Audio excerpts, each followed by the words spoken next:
So I want to wrap back to two things really quick. The first thing you said is about the idea of AAC being sort of still stigmatized, that people see of it. And so why do you think that is? What are your thoughts there? I mean, we've made a lot of progress as a society in weird things not being so weird anymore. And so I think for some people it's still a fear-based thing. You know, this is somebody who's different. This is something I don't understand. But I think in general, for most people, it's probably more of, I don't know what I'm supposed to do. You know, I see this person, I see that there's something different here. My heart goes out, but I don't know what else I'm supposed to be doing.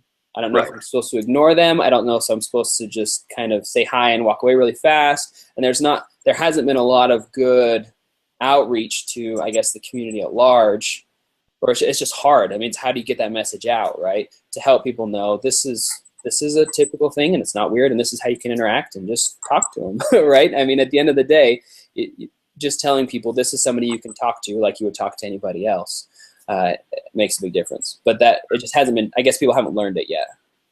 Well, and it seems to me that one of your sort of strategies or your approach through Cough Drop is then also to allow siblings and family members to sort of access the same system, right, on a different device and play around and these things, which I think is great. And kids think it's fun, you know. I mean, when you pull up in a classroom and you can pull it up on the smart board or on other kids' tablets and say, all right, let's all talk the same way that Johnny talks. That's actually a fun exercise. And you don't have to pass the device around to do it, which is what you'd have to do traditionally, or print off a bunch of physical copies. So it can be fun and interactive.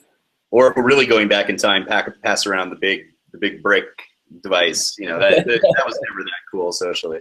You know, there's this archaeological evidence that like 35,000 years ago that human foot bones got a lot smaller and weaker. And it's right around the time that we started finding shoes in burial sites. So anytime, isn't that funny? Every time somebody gives me grief about AAC, I tell them to take off their shoes and run around. And, you know, it's as legitimate a prosthetic as